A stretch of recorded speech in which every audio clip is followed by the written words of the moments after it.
जम्मू कश्मीर को लेकर आज जो स्थिति है वह देश के पहले प्रधानमंत्री और कांग्रेस नेता जवाहरलाल नेहरू के गलत फैसलों की वजह से पैदा हुई है।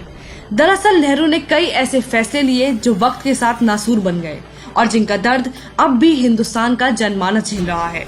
आइए एक नजर डालते हैं जवाहरलाल नेहरू के कुछ ऐसे ही फैसलों पर। अगर कश्मीर की बात करें तो कश्मीर के महाराजा ने बिना किसी शर्त के अपनी रियासत का भारत में विलय का प्रस्ताव दे दिया था, लेकिन नेहरू ने उस प्रस्ताव पर शेख अब्दुल्ला की सहमति को अनिवार्य बता दिया।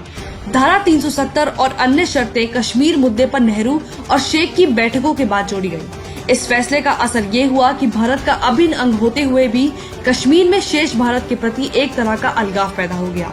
नेहरू खुद कश्मीर का मुद्दा यूएन में लेकर चले गए, जहां इस बात का फायदा पाकिस्तान को मिला और आज भी ये मुद्दा संयुक्त राष्ट्र में अटका हुआ है।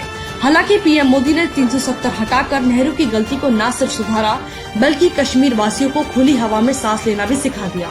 आज कश्मीर की यूनिवर्सिटी से लेकर सरकारी कार्यालयों तक भारत का तिरंगा लहरा रहा है, जो कांग्रेस राज में मुमकिन नहीं था। जवाहरलाल नेहरू ने यूएन में भारत की स्थायी सीट का प्रस्ताव ठुकरा दिया था। इसके पीछे उनके द्वारा ये तर्क दिया गया कि भारत को अगर चीन की जगह स्थायी सदस्य बनाया जाता है तो इससे इस क्षेत्र में एक प्रतिस्पर्धा का माहौल बन जाएगा, जो कि शांति के लिए घातक साबित होगा। भारत का सुरक्षा परिषद की स्थायी सीट को ठुकराना इतिहास की बड़ी भूलों में गिना जाता है।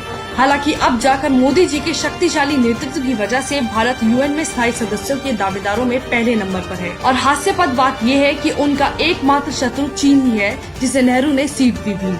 वर्ष 1948 में जब भारत और पाकिस्तान के बीच युद्ध हुआ तो भारतीय सेना पाकिस्तानियों को खदेड़ने में सफल रही थी और भारतीय सेना ने बलूचिस्तान पर कब्जा कर लिया था। इतना ही नहीं, युद्ध में पाकिस्तान को करारी हार मिली थी और बलूचिस्तान के सभी कबायली समूह की संसद ने प्रस्ताव पास किया था कि वे भारत के साथ रहना चाहते हैं। लेकिन तभी अचानक पंडित नेहरू ने सीज फायर का ऐलान कर दिया। ऐसे न जाने कितने और फैसले थे जो गांधी परिवार ने केवल अपना एजेंडा सेट करने के लिए किए, जिसका भुगतान देश आज तक कर रहा है।